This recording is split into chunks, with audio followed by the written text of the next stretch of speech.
David Hayes had been on the force for nearly 15 years. In that time, he'd seen his share of disturbing things: domestic violence, grisly accidents, and heart-wrenching deaths. But nothing could have prepared him for what happened that cold October night. It began like any other evening shift at the precinct. His partner, Officer Rachel Lang, was out sick, so David was assigned to solo patrol. It was a slow night. The streets were eerily quiet, with a kind of stillness that felt unnatural, like the city was holding its breath. Around midnight, David received a call on the radio.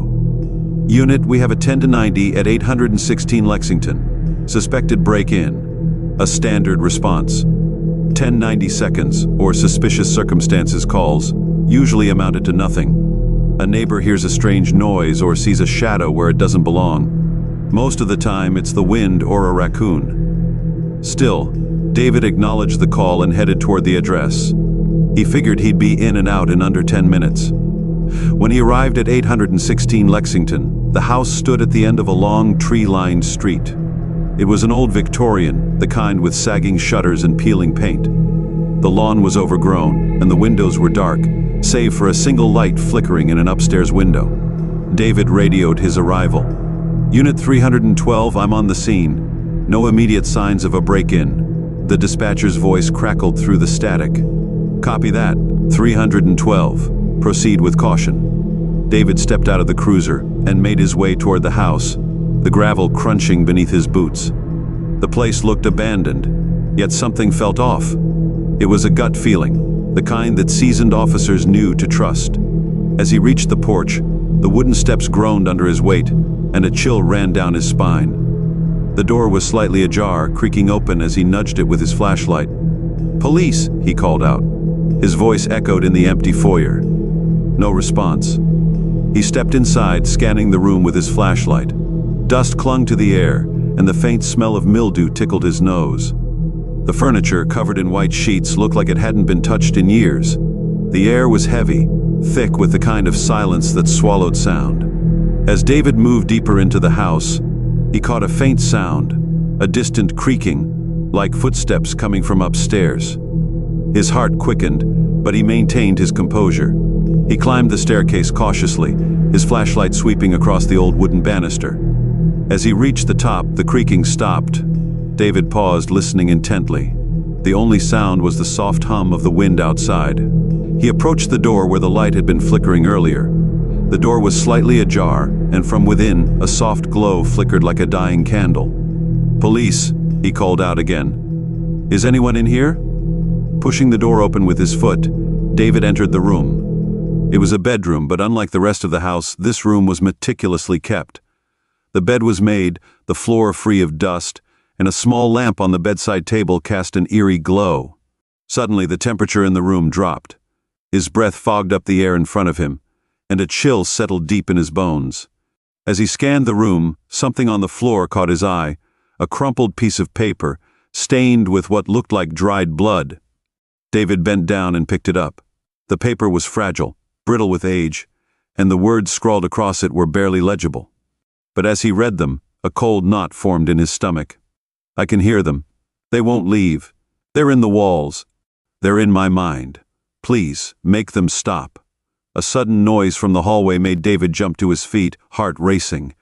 It was a soft, rhythmic tapping, like fingernails lightly drumming against wood. He spun around, flashlight trembling in his hand. There, at the end of the hall, stood a figure. A woman, pale and gaunt, with hollow eyes that stared right through him. Her lips moved, but no sound came out. David took a step back, his pulse pounding in his ears. "Ma'am, I need you to stay right where you are," David commanded, trying to keep his voice steady. But the woman didn't respond. Instead, she began walking toward him, her bare feet tapping softly on the wooden floor. The closer she came, the colder the air grew, until David's fingers felt numb around his flashlight. "Stop!" David shouted, but his voice sounded distant, muffled, as if the air itself was swallowing his words. The woman raised her hand, pointing toward the floor beneath his feet. David looked down, and the moment his eyes hit the floor, a loud crack reverberated through the house. The floorboards beneath him buckled. and with a splintering crash, David was plunged into darkness. When he came to, he was lying in a basement. The air was damp, and the smell of rot was overwhelming. His flashlight was broken, but the dim glow of his radio illuminated the space around him. He tried to stand, but his legs felt weak. Something brushed against his arm, and when he looked down, his heart nearly stopped.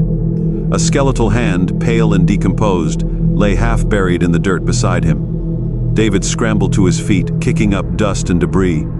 The basement was filled with them, bodies half decayed, their hollow eyes staring blankly at the ceiling. His mind raced as he realized what he had stumbled upon. This wasn't just a break-in, this was a burial ground. Grabbing his radio, he called for backup. His voice was frantic, barely controlled. "This is Unit 312. I need backup immediately. There are bodies down here, lots of them." Static. No response. David's blood ran cold as a soft whisper filled the air. It was the woman's voice, but this time it was clear. "They never leave," she whispered. "They're always here, watching." Suddenly, the bodies began to stir. Limbs twitched and heads turned, as if awakening from a long sleep. David backed away, his breath coming in ragged gasps. His only escape was a narrow staircase leading back to the main floor. Without thinking, he bolted for it. As he reached the top of the stairs and threw open the door, the house was different. It was no longer the dusty, abandoned place he had entered.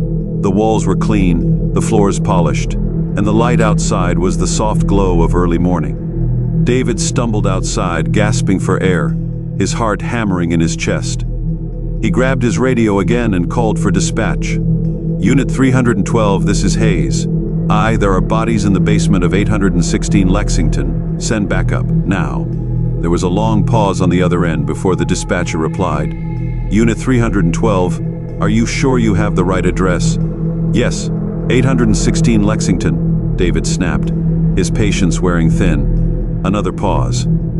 "Officer Hayes, 816 Lexington was demolished 5 years ago."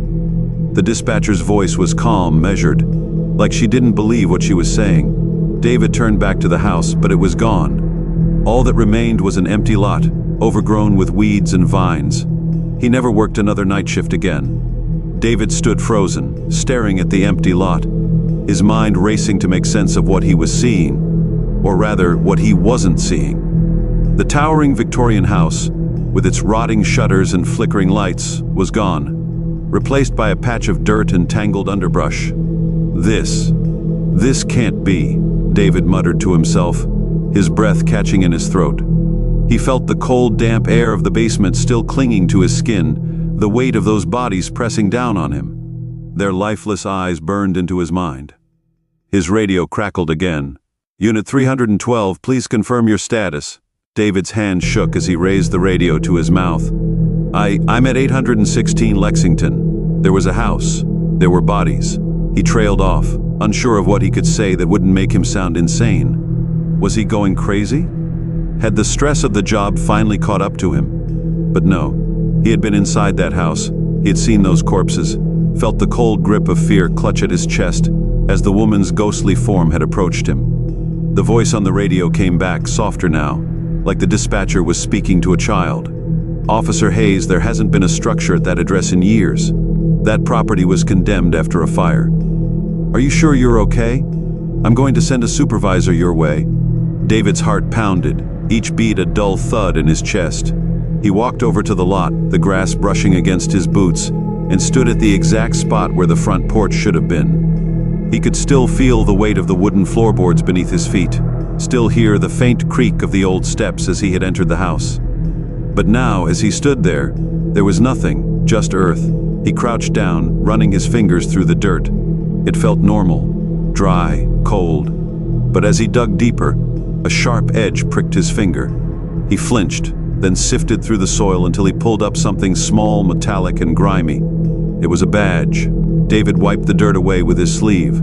The numbers glinted faintly in the moonlight. 310. The badge belonged to a cop. "What the hell?" David whispered. He hadn't heard of any missing officers in the area recently, and something like that wouldn't have slipped through the cracks. He checked the back of the badge. The name inscribed there read, "Officer L. Grant." A cold shiver ran down his spine. Officer Leonard Grant had been a legend on the force, but he'd vanished without a trace over a decade ago. His last known location? A call about a break-in at 816 Lexington. David's mind reeled, piecing the puzzle together. Grant had come to this same address, only to disappear. Just like him, Grant had probably entered that house, seen the same horrifying things, and was never heard from again.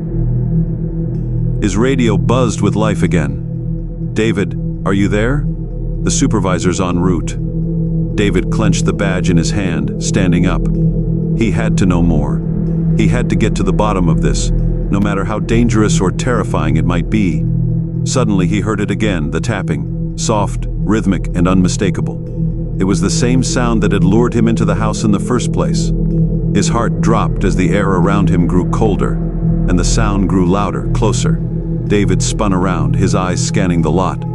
There, at the edge of the empty land, stood the woman again, pale, gaunt, and spectral, her hollow eyes fixed on him. She raised her hand once more, pointing to the ground beneath his feet. This time, David didn't run. His breath came in shallow, panicked gasps, but he stood his ground, forcing himself to look. The earth beneath him began to shift and move, as if something, or someone, was crawling up from below. Slowly, the dirt gave way, revealing a pair of skeletal hands, clawing their way to the surface. David stumbled back, but he couldn't tear his eyes away as more bodies began to emerge from the ground, their decayed forms rising from the graveyard hidden beneath the lot. One by one, they pulled themselves free, police officers, judging by the fragments of uniforms still clinging to their withered bones. Their hollow, empty eye sockets fixed on David, as if blaming him for their fate. "Help us," a voice whispered, barely audible over the sound of earth shifting and cracking. It wasn't coming from the bodies, but from the woman herself. She stepped closer, her translucent form hovering above the ground, her face twisted in sorrow. "We're trapped," she said, her voice echoing in the air. "They wouldn't let us leave. He wouldn't let us leave." David's blood ran cold. Who? Who wouldn't let you leave?" "The one in the walls," she whispered. "He's still here. He's always here." Suddenly, the ground began to tremble violently. David staggered backward as the skeletal officers began to writhe and convulse, their bones cracking and shattering. The earth beneath them split open, a dark chasm yawning wide, threatening to swallow them back into the depths. David's radio crackled again. "Hayes! Hayes, respond!" But the sound of his name on the radio was distant now, drowned out by the terrible groaning of the earth. The woman's ghostly form flickered, fading in and out of view, as if being pulled by an unseen force. "You have to leave," she cried, her voice filled with terror, "before he finds you too." David didn't need to be told twice. He turned and ran, sprinting toward his cruiser, his boots pounding against the gravel. As he reached the car, he threw open the door, diving inside and slamming it shut. He grabbed the radio, his hands shaking. "This is Unit 312. I'm leaving the scene. Send backup, but do not go near the house. I repeat, do not approach the house." He didn't wait for a response. Throwing the cruiser into gear, he sped away, the rearview mirror showing nothing but the empty lot growing smaller in the distance. As he drove, the silence of the night began to return, but it wasn't the same stillness that had greeted him before. This time it felt alive, like something was watching him. David didn't stop driving until he reached the precinct, his heart still pounding in his chest. He looked down at his hand, and the badge was still there. Officer Grant's badge. A reminder that not everyone who went into that house made it out. The next day, David turned in his resignation. He couldn't shake the feeling that whatever had been lurking in that house, or beneath it, wasn't finished with him yet. And he wasn't going to wait around to find out what it wanted next. David's resignation barely raised an eyebrow at the precinct. The higher-ups chalked it up to burnout, which wasn't uncommon after years of dealing with the harsh realities of police work. His fellow officers respected the decision, but most didn't ask questions. Maybe some of them sensed it, the dread that had taken root in David's eyes since that night. Whatever had happened at 816 Lexington, nobody wanted to dig too deep into it. But David couldn't let it go. He spent the first few weeks after resigning trying to return to normal life. He ignored the nightmares, the flashes of that woman's hollow gaze, and the visions of skeletal hands clawing their way out of the ground. But the more he tried to push it away, the more persistent it became. It wasn't long before he found himself back at his desk, poring over old case files, looking for anything that could explain what he had seen. There were whispers about Lexington Street, stories of strange disappearances, most of them old and forgotten. The local archives mentioned a fire that had gutted 816 Lexington nearly a decade earlier, but the details were sketchy at best. There were also rumors, mostly passed down from older officers and retired detectives. Some spoke about a corrupt judge who used to live there in the early 1900s, others about a string of murders that were never solved. David dug deeper, combing through missing persons reports, police records, and old newspaper clippings. What he found sent chills down his spine. In 1912, a man named Edward Pritchard had lived in the house. He was a well-known figure in the city, a respected judge, but there had been something dark lurking behind the facade of his authority. Several servants had gone missing from the house during his time there, and while none of the disappearances were ever officially linked to him, rumors persisted. People whispered that Pritchard was into occult practices, that he dabbled in the dark arts, using people, souls for something far worse than murder. And then Pritchard himself vanished. According to the old articles, he disappeared one winter night without a trace. His mansion had remained empty for years afterward, until a string of new owners moved in. Each family reported strange phenomena, unexplained noises, apparitions, and sudden bouts of madness. None stayed long. David stared at the photograph of Edward Pritchard, pale, thin, with sunken eyes. He looked nothing like the judge the city had once respected. His portrait, dark and grainy, seemed to gaze back at David with a sinister intensity. It was as though Pritchard's eyes were alive even after all these years. David's stomach churned as he read the final article. Judge Edward Pritchard presumed dead. The article mentioned that the house had been boarded up, eventually falling into disrepair. But the strange occurrences didn't stop. If anything, they got worse. The connection to the missing officers became clearer. There were reports dating back over 50 years. Officers called to 816 Lexington for seemingly routine investigations, only to vanish without a trace. Every time it was the same pattern: a break-in, suspicious noises, or an anonymous tip about strange activity. The officer dispatched would disappear, and the case would be quietly swept under the rug. David sat back in his chair, the weight of it all crashing down on him. That night, he had been this close to becoming one of them, another name added to the list of vanished cops. If not for the woman's warning, he might have been buried alongside those skeletal remains in the basement, forever lost to the darkness. But who was she, and why had she spared him? Late one night, David's phone buzzed. It was an unknown number. His gut told him not to answer, but his curiosity got the better of him. Hello? For a moment there was nothing but static. Then a voice, soft, almost a whisper, cut through the noise. "You're not finished yet." David's heart skipped a beat. He recognized that voice. "The woman from the house," he whispered to himself. "I told you to leave, but you didn't listen," the voice continued. "He knows you're still looking. He's watching you." David's blood ran cold. "Who's watching me, Pritchard?" The voice didn't respond directly. Instead, she said, "He's not done with you. He never lets anyone leave. You were lucky, David, but your time is running out." Suddenly, the call disconnected. David stared at his phone in disbelief. His hands trembled as he set it down on the desk, his mind racing. If Pritchard, or whatever spirit was tied to that house, was watching him, what did that mean? The next morning, David tried to shake off the call as a prank. He considered contacting some of his former colleagues, but what would he tell them? That a ghost had warned him about an evil judge from the early 1900s? He'd be laughed out of the room. But that night, the nightmares returned with renewed intensity. The skeletal hands reached for him, dragging him down into the cold earth. He could hear the tapping, louder and louder, and the woman's voice echoing in his mind. "He's coming for you."